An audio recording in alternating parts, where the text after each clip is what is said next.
Every summer camp has their legends, and ours was Camo Boy, a borderline recluse in a camp filled to the brim with over-energized kids. The nickname came naturally, given the boy's predilection for only wearing faded sets of camo. His father dropped him off at the foot of our cabin with a military surplus trunk, a knapsack, and a steel canteen. I wasn't sure why he needed all of that. The place wasn't boot camp, hell, it could barely be called a camp. More of a youth hostel for kids between the ages of 7 and 13, with top-of-the-line speedboats, fancy ropes course, rifle range, decent mess hall, modern chapel. Yeah, basically a Christian summer camp, but it was cool, seriously. And an old stable at the top of the mountain. To better imprint the layout of our camp, permit yourself to imagine a web of dirt roads woven into a cluster of 3 round-sided mountains, cut in the middle by a big ravine.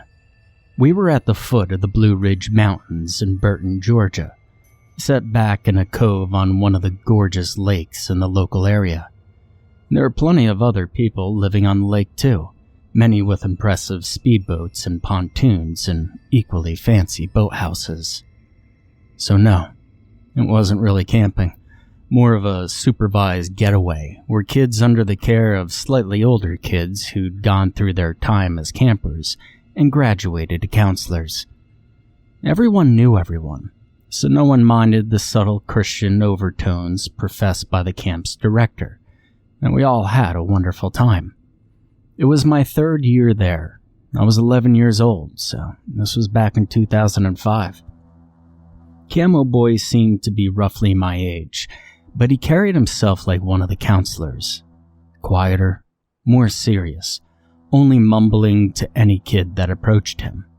His dad, a giant of a man dressed in similar army fatigues, had just finished signing off on a health form. He handed it to the head counselors, shook their hand, and gave his boy a squeeze on the shoulder. Then he stepped up into a vintage pickup truck finished in faded forest green, and rumbled off. Camo Boy was left standing at the entrance, watching kids and counselors shout and laugh. He had short, sandy hair, a narrow complexion, and light gray eyes that flickered over the cabin in a way a drone took footage of its targets. Not overly hostile, but cold and curious. I watched from the other side of the cabin, having just finished unpacking my trunk. I wasn't terribly quiet as a kid. Rather, I simply had trouble socializing with others. A mild strain of Asperger's saw to that. So I tended to pick out other kids who displayed similar qualities. Those who read rather than played. Or did play but did something interesting and solitary. As I sat by, a hand found its way onto my shoulder. I looked up, startled, to see the head counselor, Michael, nodding toward Camo Boy. "Come on, bud. We try to include everybody here." "I guess," I sighed. "But you'll owe me for this." Michael chuckled. "Deal." Slipping away from my bunk, I quietly patted around a group of kids playing mini basketball in the center of the room, and I approached Camo Boy. He eyed me warily, but didn't seem to mind my approach. I stuck out a hand, eyes pinned on the ground, and mumbled, "I'm Sean. You want to bunk with me?" Camo Boy took my hand and he shook it. His palm felt sweaty and rough, with a powerful grip for an 11-year-old. He told me his name in a soft voice, but I'd already christened him Camo Boy in my mind. He released my hand after a moment, seeming far more relaxed now that at least he knew someone. "So, is this your first time?" I asked, making awkward conversation. "Yeah," he said, shouldering his pack. "Though, I think I could handle it." "You think?" I asked, braving a smile. "I thought you were prepping for doomsday with all that gear." "Well, I like to be prepared," he replied ominously. He seemed half joking as he flashed a lopsided smile my way, but there was an edge to his voice. My dad and everything. Oh, military upbringing. I nodded. Don't worry, it's pretty badass, honestly. If you like, I could show you some stuff later, Camo Boy said as he hooked his knapsack onto the bed above mine with little effort. Seems like there's plenty of stuff to do around here. Oh, there's tons, I said excitedly. There's archery, there's tubing, riflery, blob wars, water games, arts and crafts, capture the flag. Camo Boy hoisted himself onto the side of the bunk and slid his covers on with liquid precision. Military training. Well, it sounds more than enough to keep us occupied. He lifted himself onto his bunk and rolled over to look down at me. Open my trunk, would you? I did as told. It was a worn black leather thing, with army insignias and hazard stickers placed at its corners. When I opened it, I got pretty much what I expected. Uniform rows of clothes, toiletries, and extra blankets.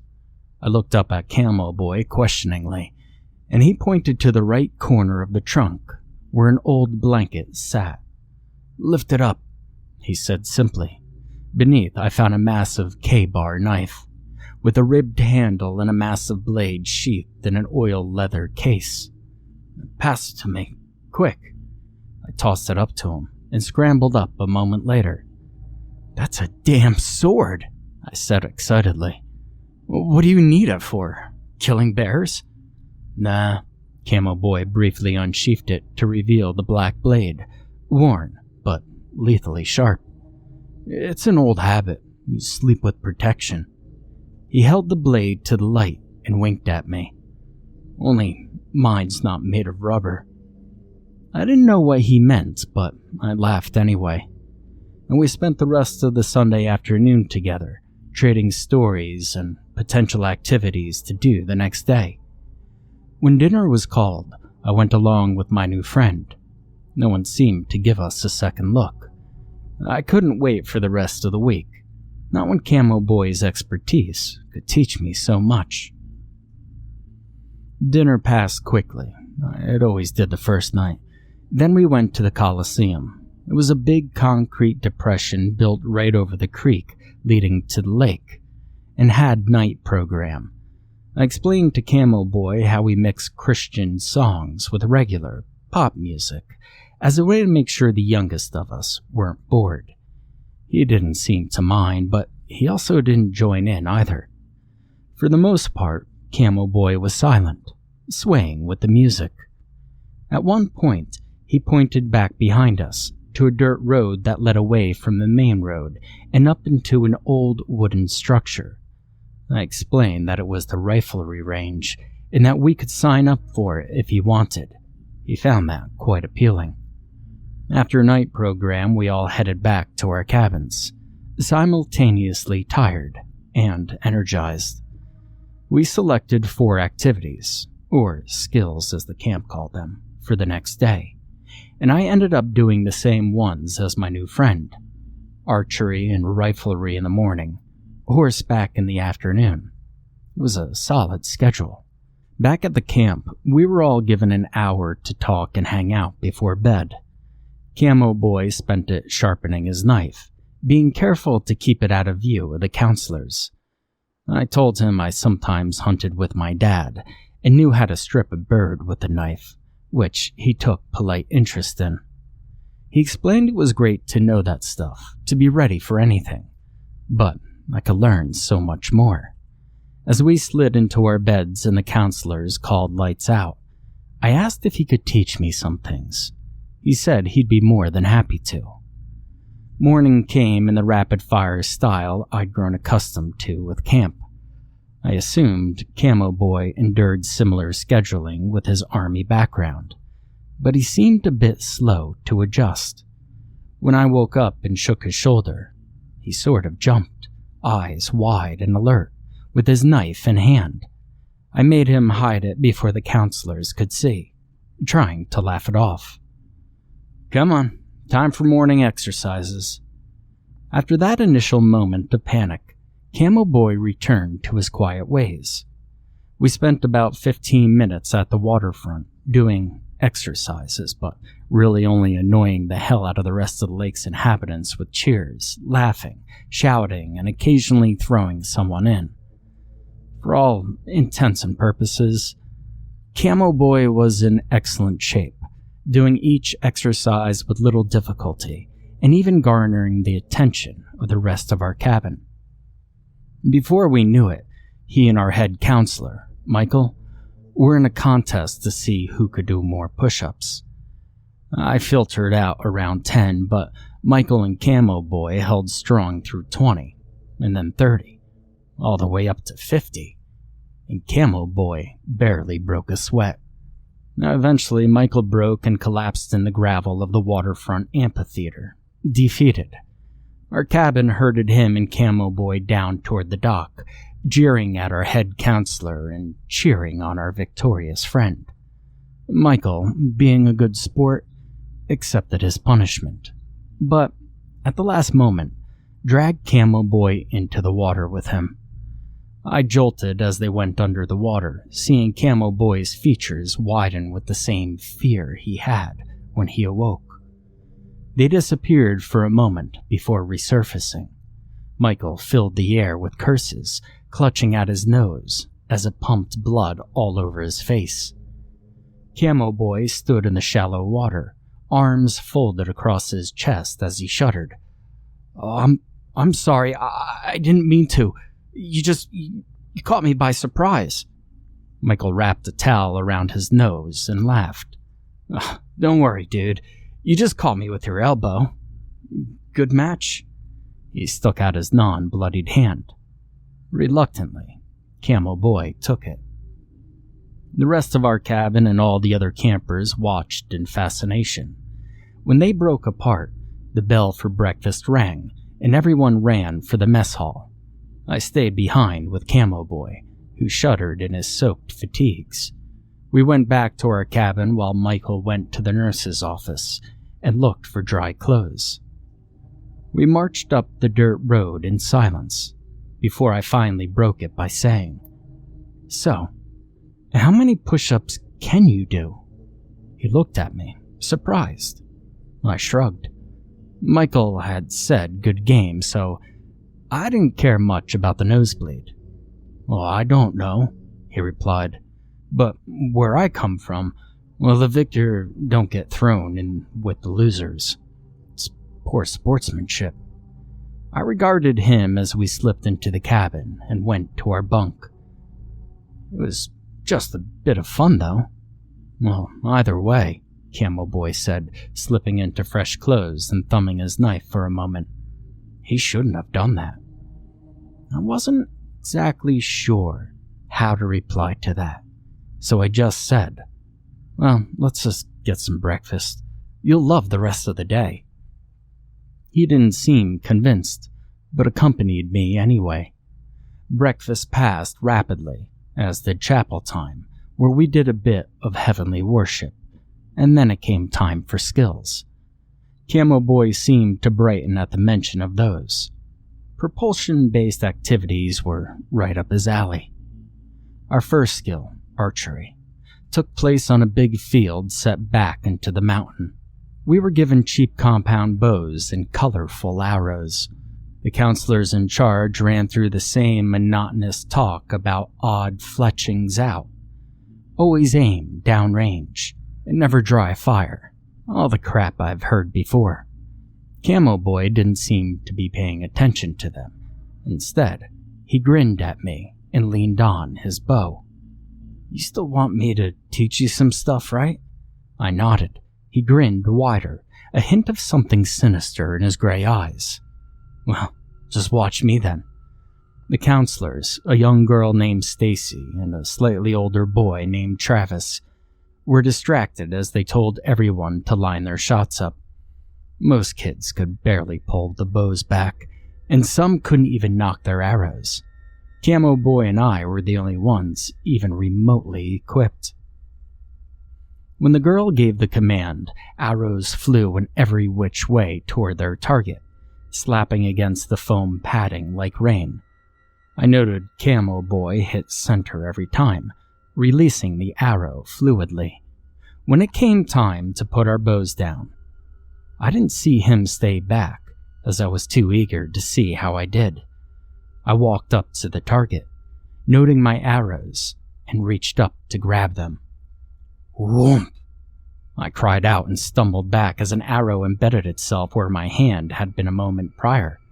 A faint cut appeared on the webbing between my thumb and index finger.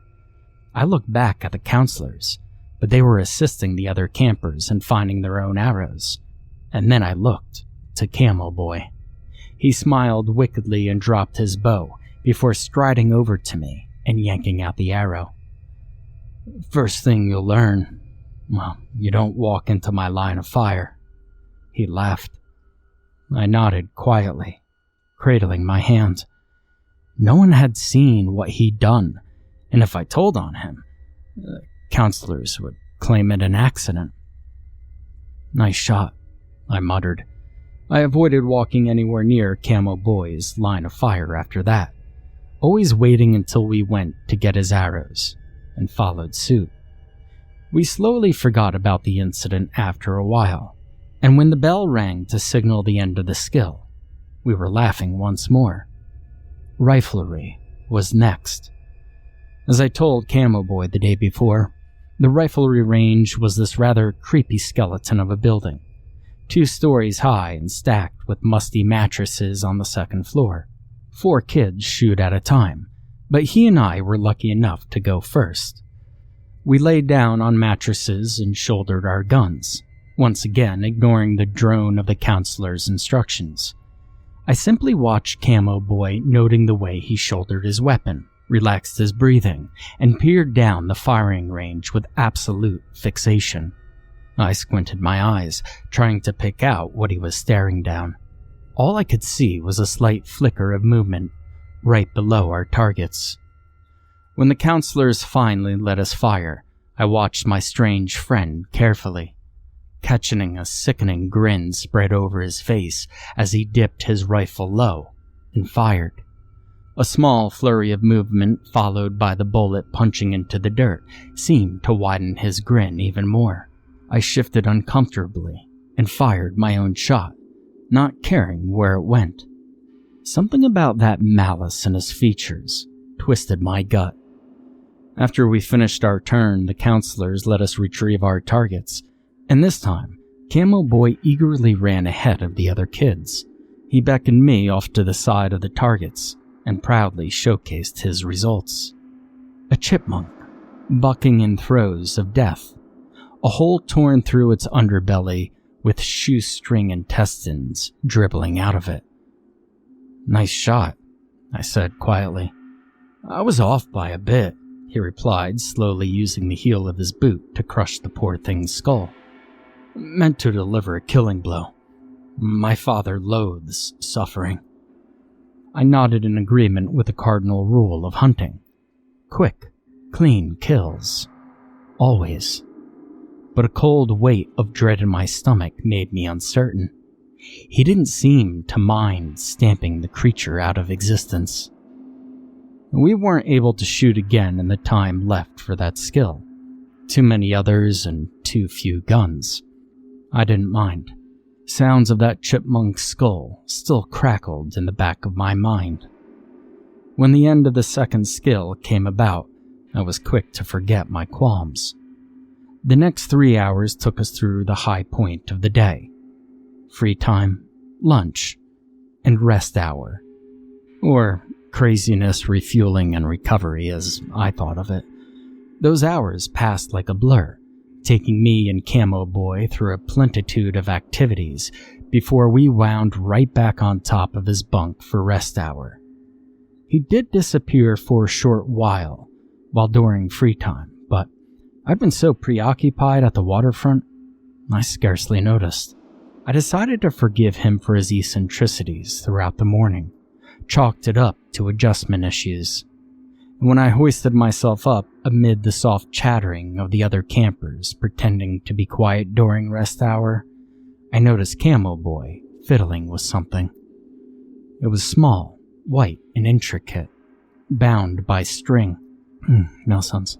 I peered closer and jolted back when I realized it was the bones of the chipmunk that he'd shot. The hell are you doing with that?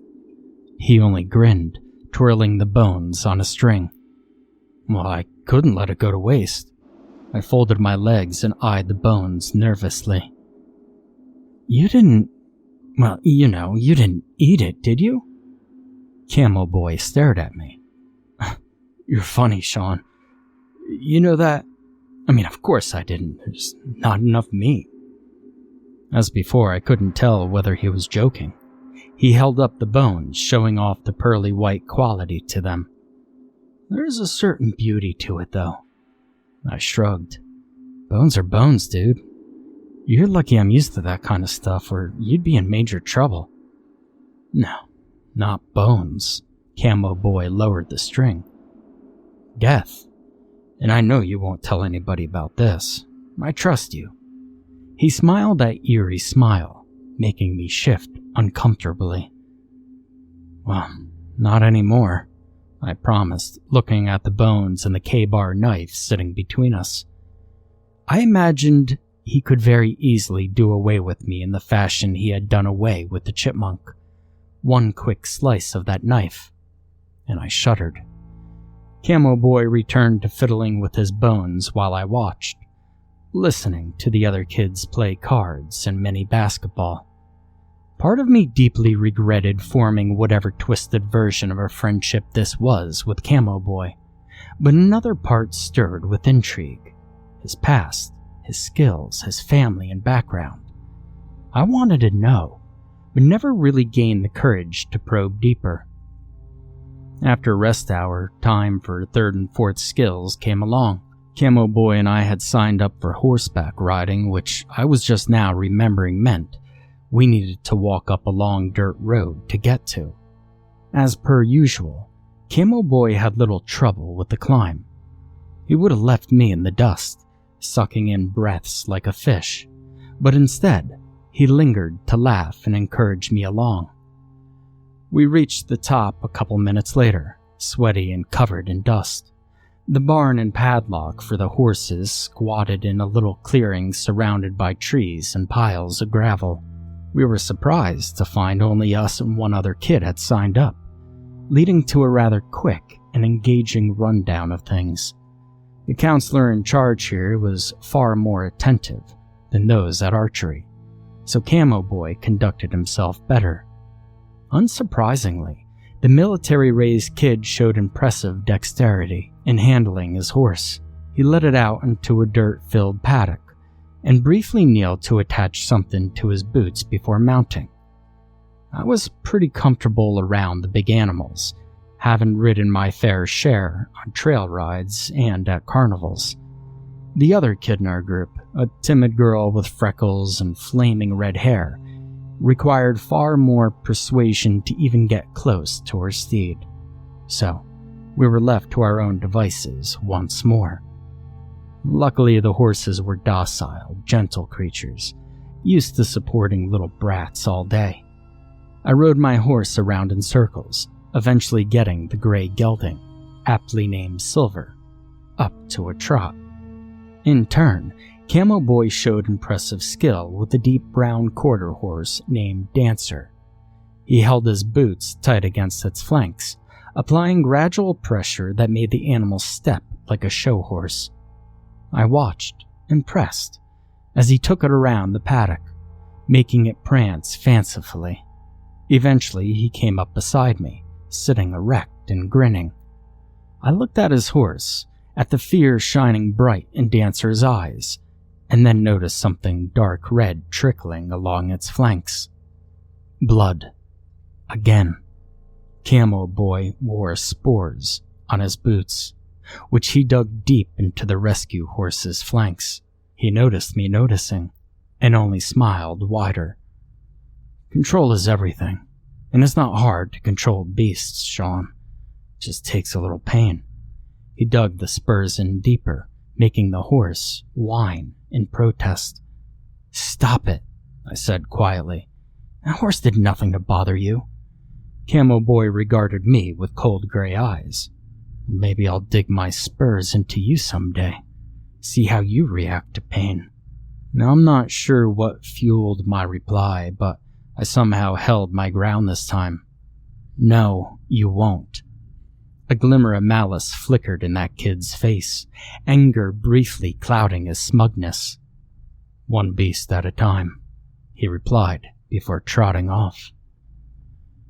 The remainder of the skill passed in relative silence, and soon it became boring to churn about in circles.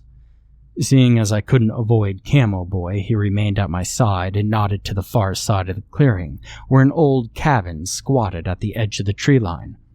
I explained in grudging sentences how there used to be a horseback riding cabin up there, but it'd been out of commission in the early 90s. He mulled over this news with interest, keeping Dancer in check with the spurs in his boots. The only reason I didn't bring the brutal practice to the counselor's attention was out of fear. We ended up taking our horses back to our stalls, where Camo Boy quietly brushed down his ride and rubbed away the blood painting its flanks. He claimed kindness was the best dissolution for fear, that a balance of the two yielded the best results. I suspected he wasn't only attributing that wisdom to the horse. The rest of the day passed quietly for us, with a faint shower of rain coming down during dinner, but clearing up as the moon ascended.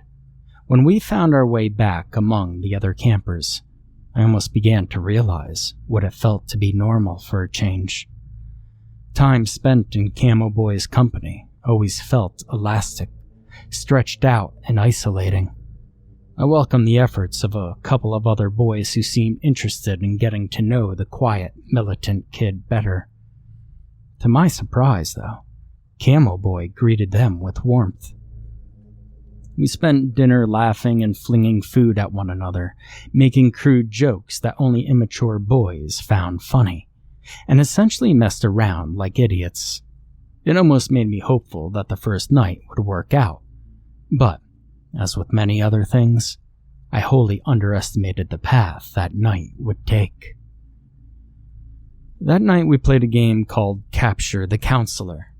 It's easy enough to follow, with all the counselors painting themselves different colors, and each color being worth a certain amount of points. They'd go and hide around camp, and the campers would wait for a little while, before running after the counselors in order to get points for their cabin.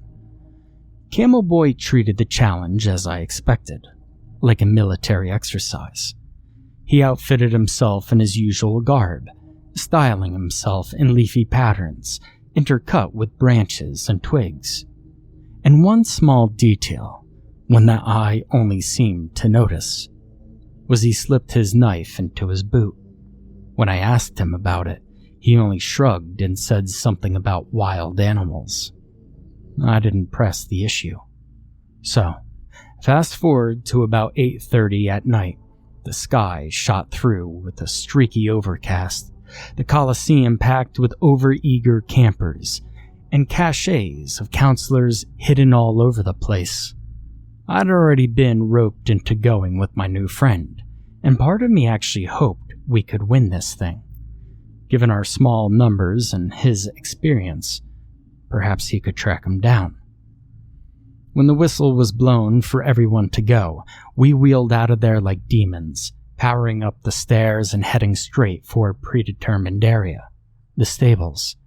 We'd agreed this would be the most likely spot to stumble across a more valuable counselor, given it was the furthest area from the Coliseum and the longest trek. Unfortunately, at some point during our sprint up there, a huge group of girls managed to split us up, and when they cleared, Camo Boy was nowhere to be seen. I wasn't sure what to do, keep going or join another familiar face. Instead, the weather made that decision for me. Apparently the drizzle from a couple hours prior had only been a harbinger for a much larger storm cell, and big, heavy drops spattered the ground as I struggled to decide. Rapidly, the rain worsened, turning from a light shower to a massive deluge in moments, and drenching everyone. even through the canopy of the enormous trees looming above. Counselors, painted in various colors, began to emerge from various areas around the camp.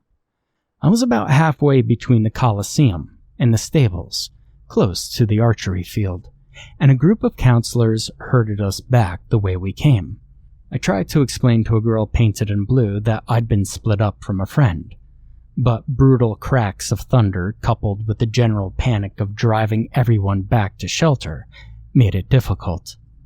Her only reassurance was that another counselor had probably found him and told him to do the same, and with no other option, I agreed to head back. It proved difficult to get back to the Coliseum, even on a wide dirt road. The rain formed an impenetrable curtain against the luminous dark, and the trees cast giant shadows against the sky. By the time we reached shelter, several kids suffered from scrapes and falls, and the rain only added a chill to the night.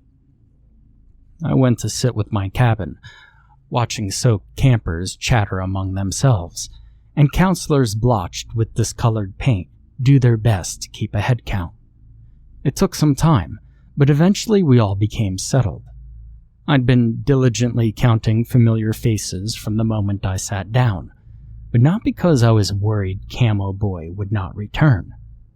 Rather, a sense of foreboding had bloomed in the pit of my stomach from the moment I got split up from him.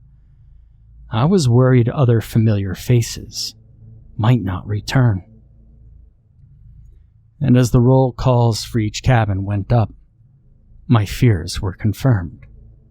But it wasn't a camper that was missing.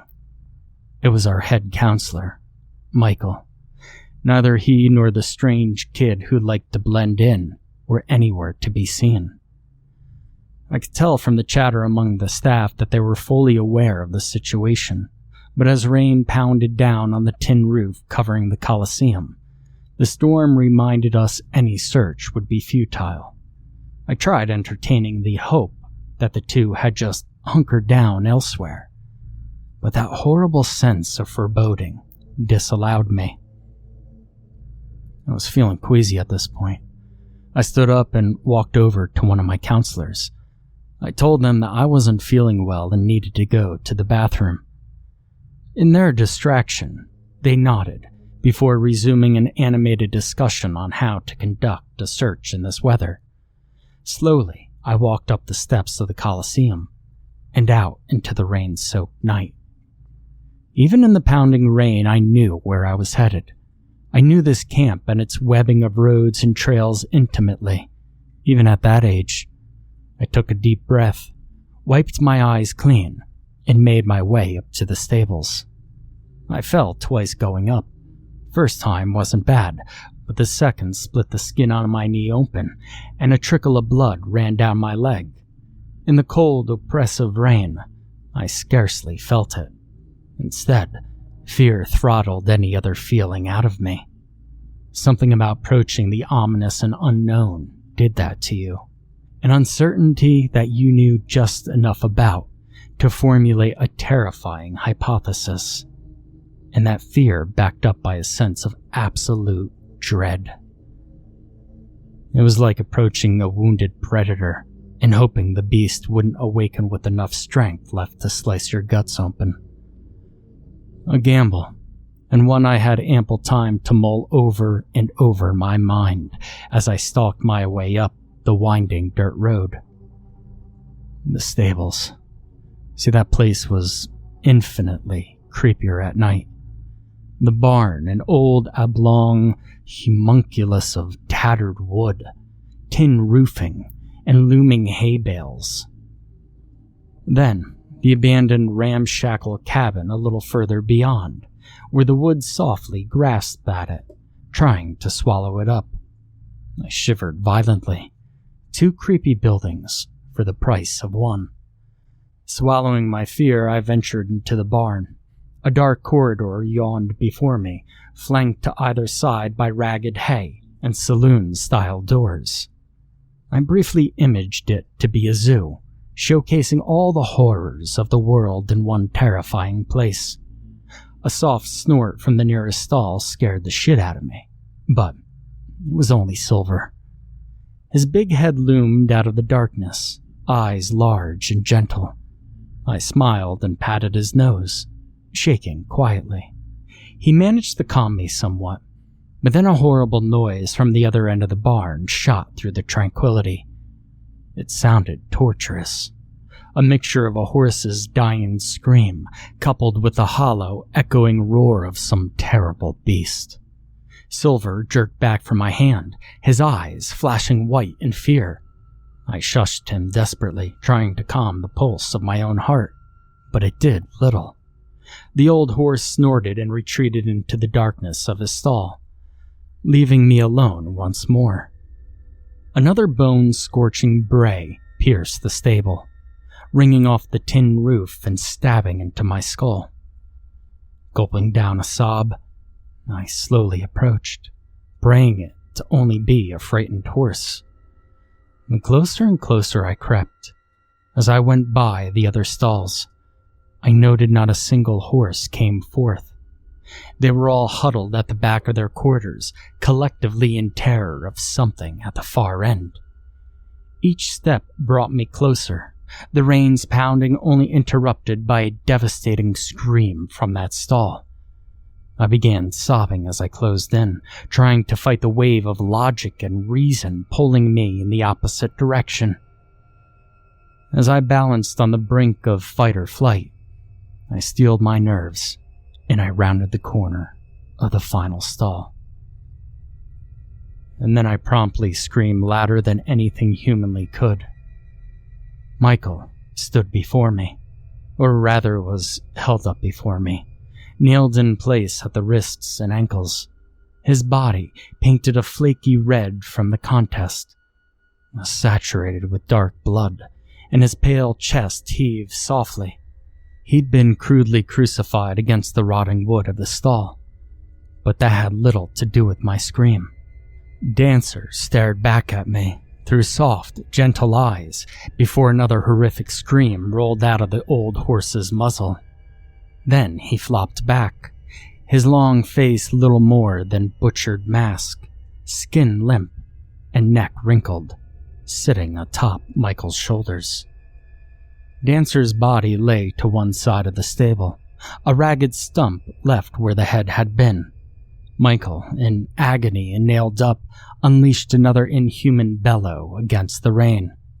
Each time he drew in a breath, trying to call for help, blood would seep from his chest where deep, childish letters had been carved. A message would bloom to life in crimson lettering against his pale skin. Every beast may be conquered. Then Dancer's head would lift, a large, hellish puppet on a string, and let loose another bray of pain that burrowed so deep into my skull, it pierced my very core. I heaved and sobbed at the brutal sight, grinding my hands into the straw. I wanted to go help my counselor, but that noise blasted me back.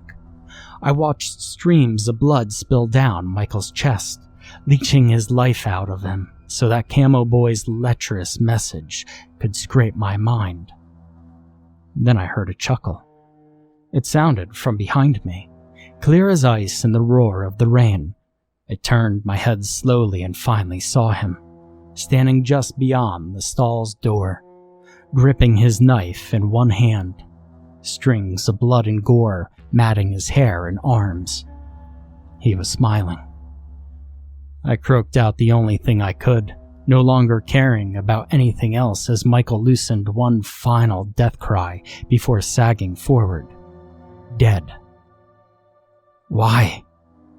He only shrugged, coldly regarding the monstrosity he'd created and gripping his knife.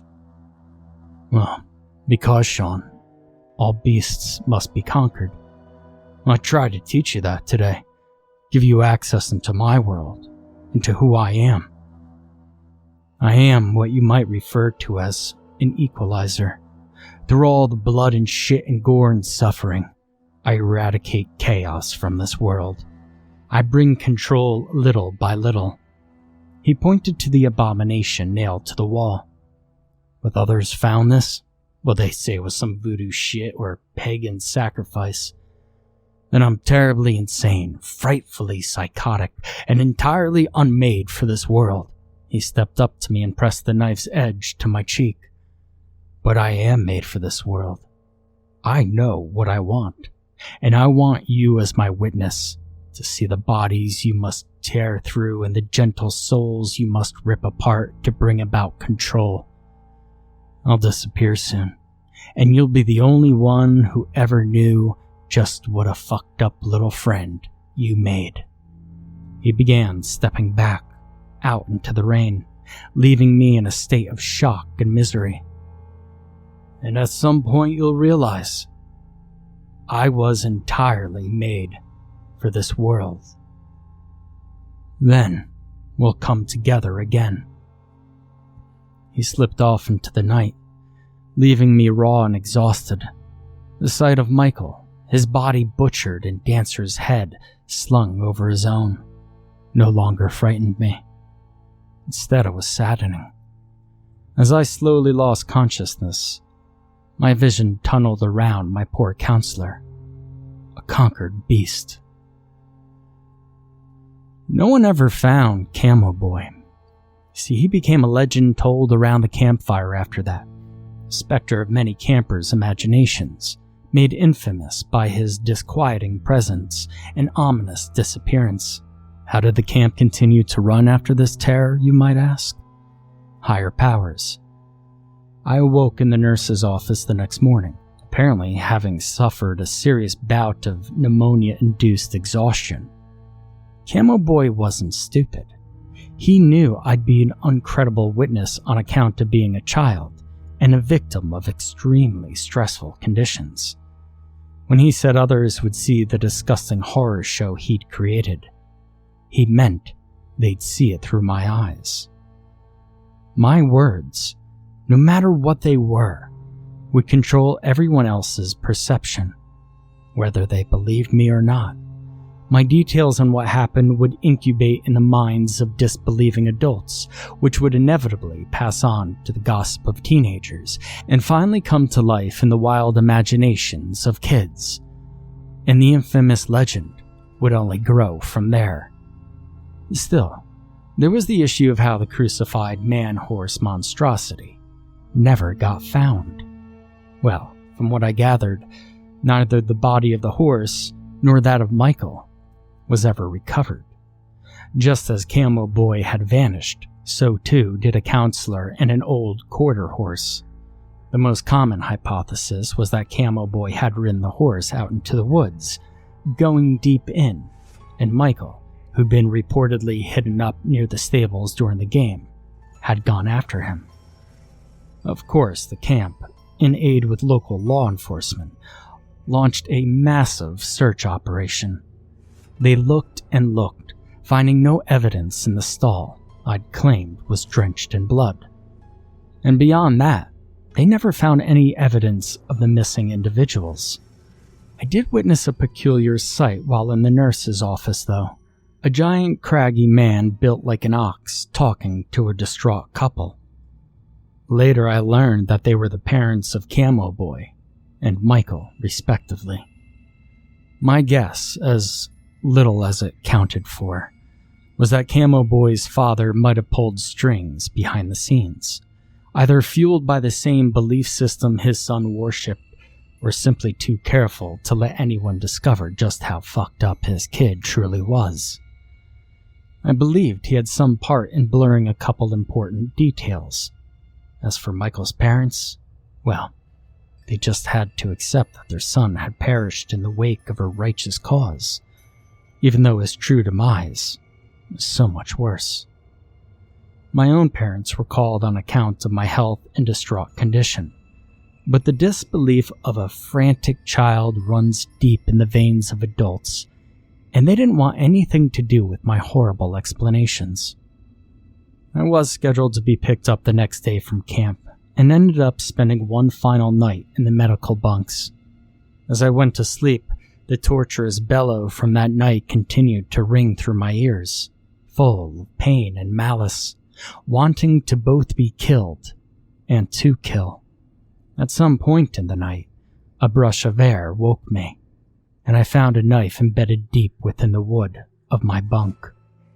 It was dark, wicked sharp, and clean. Below it rested the letters CB. Camo Boy. Conquered beast, I thought wryly, heart fluttering a bit. I yanked the blade out and stuffed it under my mattress, finding exhaustion weigh me down more than fear. I knew Camo Boy could do away with me at any point, so I felt little fear of him. More pity and grief. There's just one thought that still nagged at me, though. The fate to poor Michael, with his body carved and pale, seeping blood and gasping raggedly as he suffocated within the moist confines of Dancer's hollowed-out head. Had Camo Boy dragged him out somewhere into the woods and hidden him? Or had he ripped himself free of those nails and stumbled into the Appalachian wilderness himself?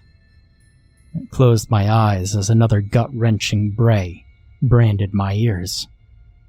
I couldn't be completely certain if it was only in my mind, or if it had come from somewhere deep in the woods.